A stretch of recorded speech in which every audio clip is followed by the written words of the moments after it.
Magandang umaga po muli sa mga giliw kong tagapakinig ng ating channel, Ateista ng Pilipinas. Kumusta na pa kayong lahat?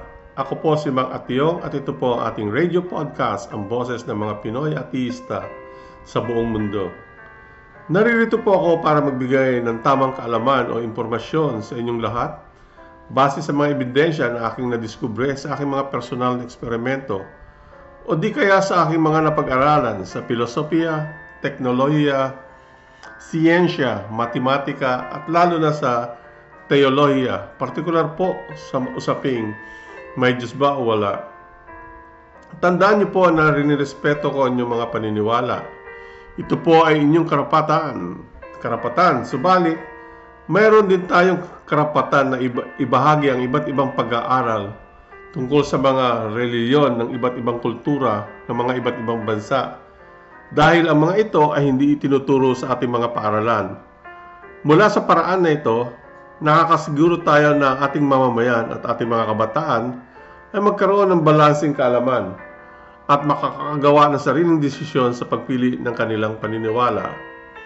Dahil ang mga aralin na ito ay hindi itinuturo sa mga eskwelahan sa Pilipinas, ang ating radio podcast ay nagdaglayong magsilbing isang guro na magbibigay ng mga tamang edukasyon na mapalawak ang ating kaalaman o pananaw, hindi lang sa relihiyon, kundi pati na sa siyensya, filosofiya ng isip at iba pang pag-aaral na bihira ituro sa Pilipinas. Sa mga unang mga episodes, pinatunayan natin na mula nang mamatay si Kristo at ang kanyang mga apostoles, ang Biblia na ginagamit ngayon ay hindi na busilak na tunay na gawa ng Diyos. Dahil ang Biblia na ginagamit ng mga simbahan ngayon ay hindi na ang orihinal na gawa ng Diyos. Kaya ang lahat ng mga gumagamit nito ay, sabi sa Biblia, susumpain ng matindi ng Diyos. Ito ay ayon sa Galatians 1:8-9. Ang mga tao o simbahan na nangangaral sa inyo ng anumang ebanghelyo na naiiba sa aming pinag-aaralan, ibig sabihin ang simbahan ng Katoliko ay susumpain ng Diyos habang buhay.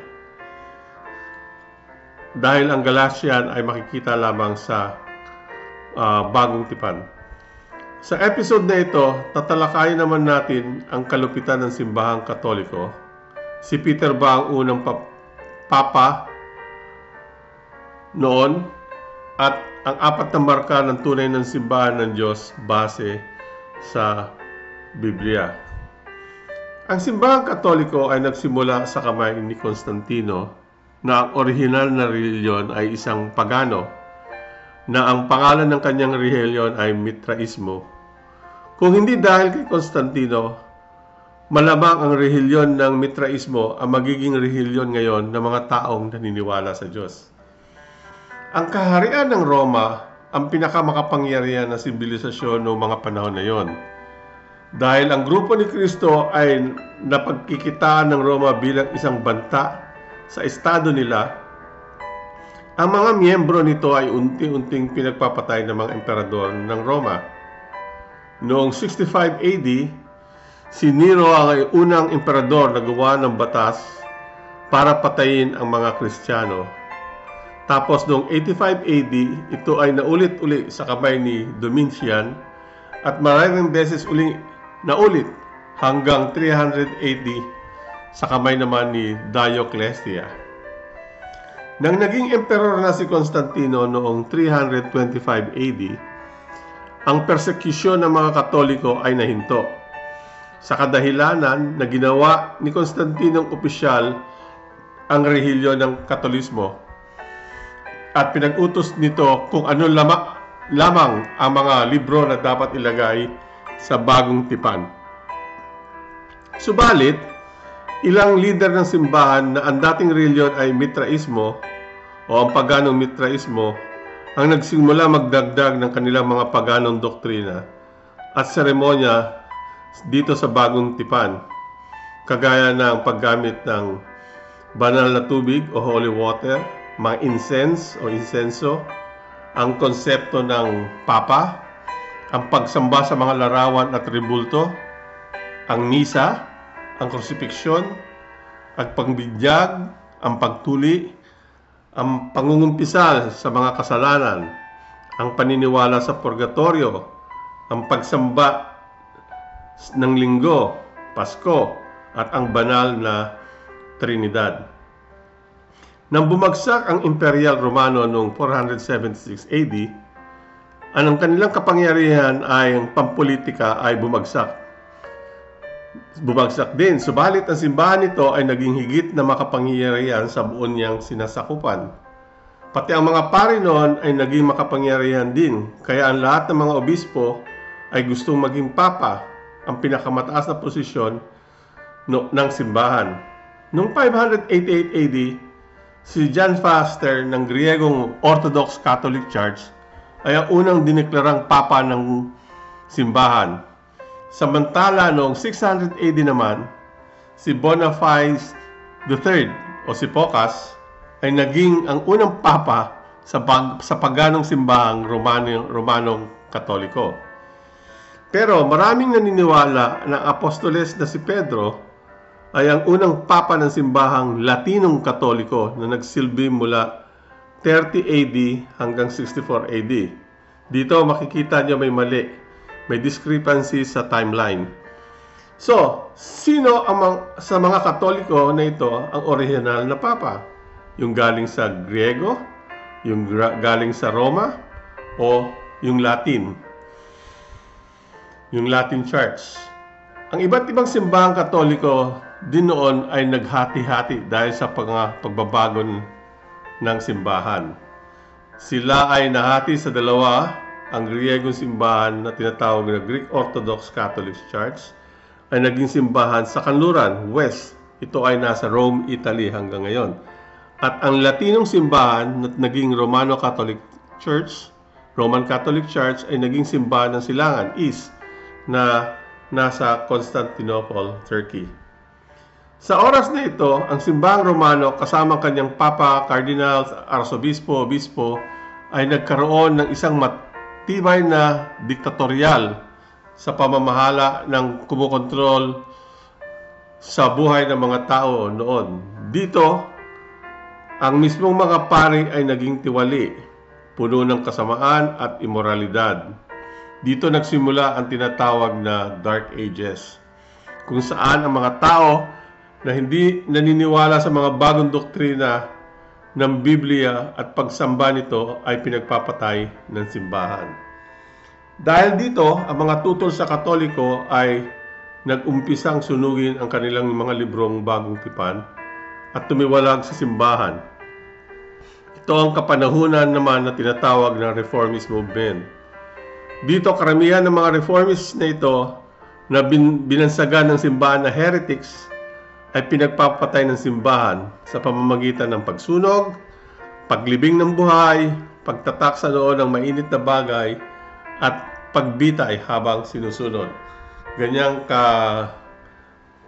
kasama ang Romano Katoliko noon, ang Katoliko noon. Nang naimbento ang printing press, umusbong uli ang mga Reformists. At ang unang relihiyon na tumawalag ay ang Protestante. Ito ay noong 1517. Sinundan ito ng Lutheran noong 1530, Presbyterian 1536, Baptist 1644, Methodist 739, Mormons 1830, Jehovah's Witness 1886, at Iglesia ni Cristo noong 1914, at marami pang iba. Subalit ang mga relihiyon na ito ay hindi natin masasabing tunay na simbahan ng Diyos sa kadahilanan ang mga simbahan na ito ay tumiwalag, ay walang pangunahing ay tumiwalag sa original na simbahan at walang pangunahing apat na marka ng tunay ng simbahan ng Diyos. Ano ba yung apat na marka ng simbahan ng Diyos? Sabi sa Biblia, una, ito ay itinatag ni Kristo. Pinangako ni Jesus na itatayo niya ang kanyang simbahan sa Matthew 16. Ito ay nagsimula mula 33 AD, noong araw ng Pentecost. Ito ay matatagpuan sa Acts 2 at nagpatuloy hanggang 100 AD, ang taon kung saan ang huling apostoles ay namatay. Ang lahat ng simbahang Kristiyano na tumiwalag sa Katoliko ay ngayon lamang itinayo ilang libong taon mula 33 AD. Pangatlo, ito ay itinayo lamang sa lungsod ng Jerusalem. Hindi lahat ng simbahan ng Kristiyano ay may simbahan sa Jerusalem o nag-umpisa sa Jerusalem. Pang-apat, si Kristo lang ang tanging ulo o founder nito. Ito ay nasa Colossians nun. Ang mga simbahan ng Kristiyano ay may kanyang-kanyang nagtatag. Ang listahan ng mga founders, kung kailan ito tinatag, kung kailan tinatag ang mga simbahan, at kung kailan sila ay tinatag, ay matatagpuan sa listahan ng mga peking simbahan sa episode number 5. Sa episode na ito, pinakita natin ang mga paganong obispo ng imperial na Romano ay nagdagdag ng kanilang mga paganong doktrina at seremonya sa simbahang Katoliko.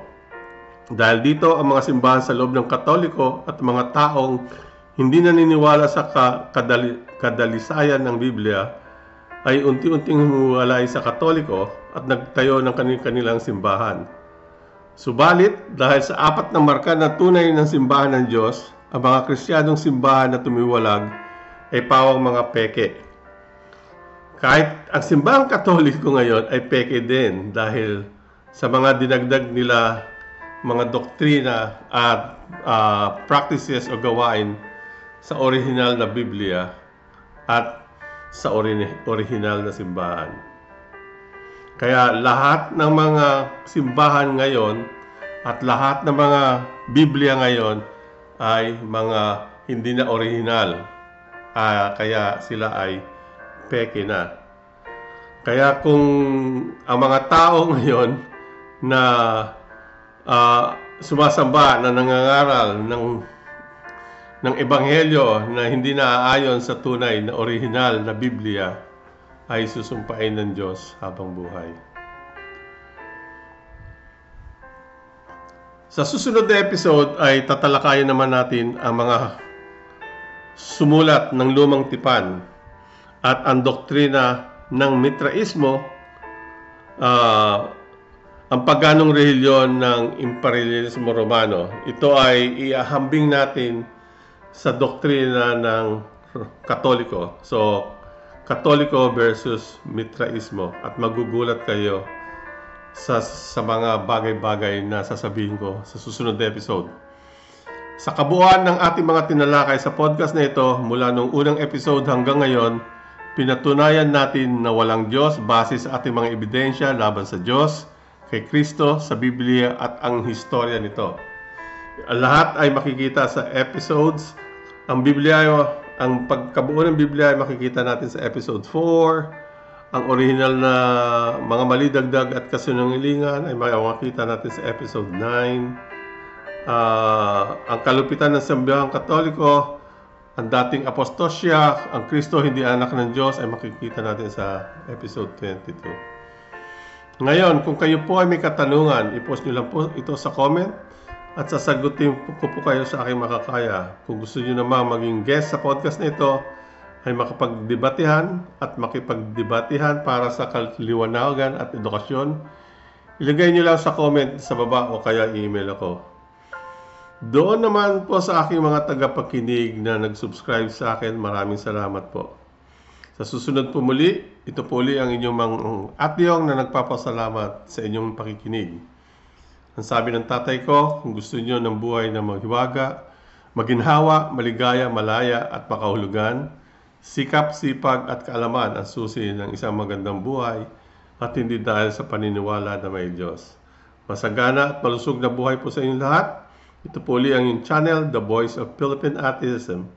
Maraming salamat po uli sa inyong pakikinig. Ito po ang inyong ateista ng Pilipinas.